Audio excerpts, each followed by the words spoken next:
This tiny yeast sparked a culinary revolution long before science named its magic, turning stubborn dough into bread, light pastries, and amber ales.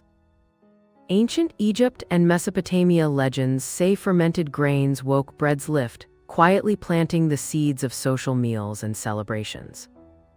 As traders moved along rivers and caravans, yeast rode along, adapting to climates and feeding new traditions from Europe to Asia.